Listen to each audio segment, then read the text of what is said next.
Hello! In this video, we'll discuss how to critique the literature you presented in the background section of your literature review. We'll also discuss the thesis statement that follows the critique of the literature. One way to think about the lit review's structure is a funnel shape. It starts out very large at the top. Here you present the background information, what is already known in the existing literature on your topic. Now we turn our attention to the bottom of the funnel, the argument of advocacy. This is where you critique the literature and draw big conclusions about what the literature says about your research problem. You use this to show where there are gaps, how the background answers your research question, and lead into why your project is needed. The main purpose of your literature is to answer your research question. You arrive at this answer by critiquing. When you critique, you draw conclusions about what the literature says.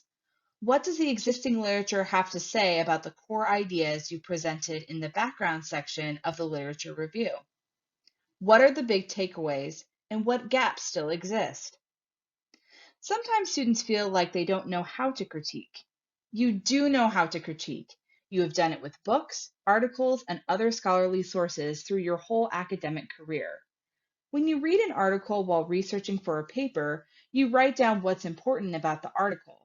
You try to understand how it contributes to what you know about your topic, and you make note of any problems or weaknesses of the information.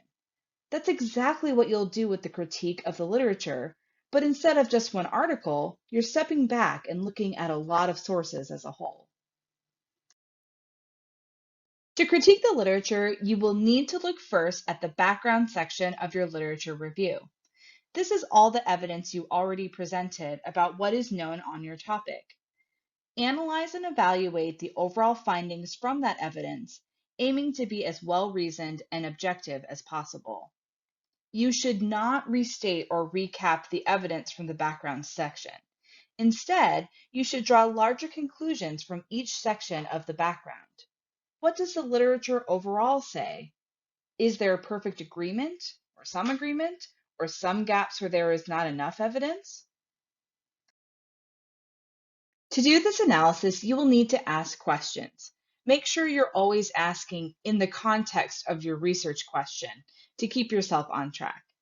Ask yourself, what is relevant to your problem? What is significant about the findings of the studies you've reviewed? Can the findings be generalized to your population? Is the existing research current enough? Are there limitations or disadvantages associated with the existing studies?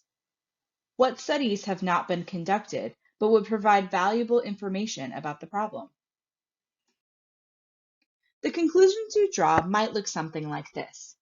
When applied to this situation, the theorist's theory of blank reveals a scarcity of evidence makes it difficult to conclude. Consensus among researchers differs. Existing research regarding blank is limited in its generalizability due to, in the majority of studies, this is highly correlated with that. Another way to interpret the findings of this research is, if numerous researchers have found this and that, it is reasonable to conclude. To critique the literature, you'll need to look at your literature review outline and examine all the ideas and claims you created from the evidence. From there, you'll ask yourself questions about the background, then interpret and analyze the background, then discuss what this knowledge implies in relation to your research question.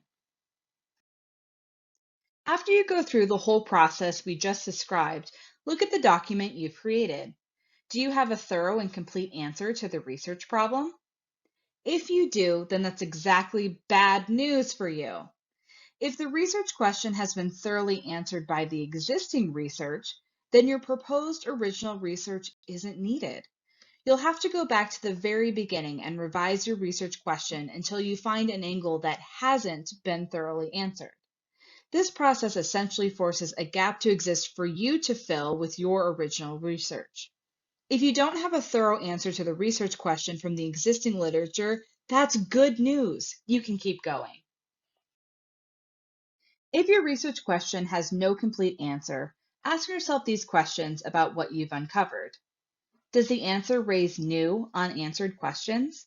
Did the background reveal gaps in our knowledge, contradictory findings or interpretations, or debates? Will the findings of the study you intend to conduct increase our knowledge and help resolve these gaps, findings, or debates? If you can answer yes to these questions, then congratulations! Your literature review has justified the need for your study. You can move on to the next step of the research process and plan to conduct your study. After critiquing the literature, you will state your conclusions about the answer to your research problem. These conclusions, the answer to the research problem, are called the thesis statement.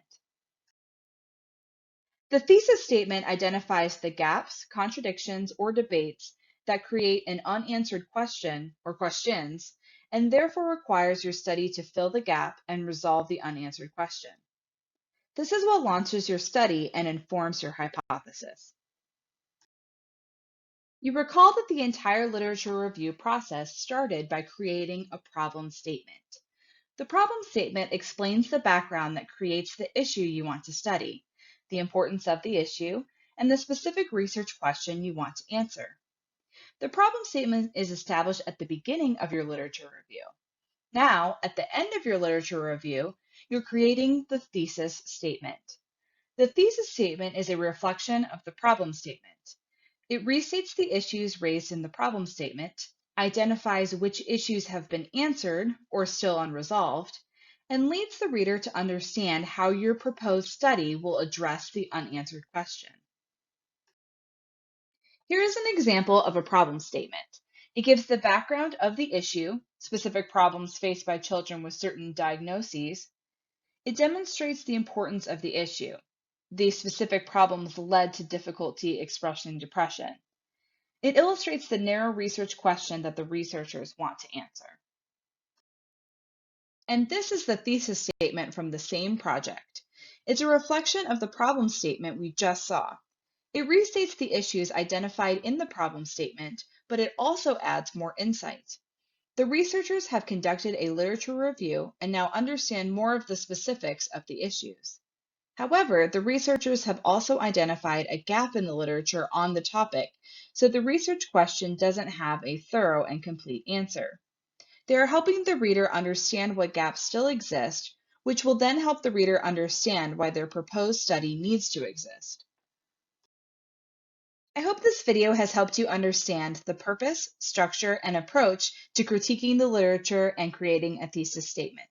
If you need any help with your research, remember to ask your librarian.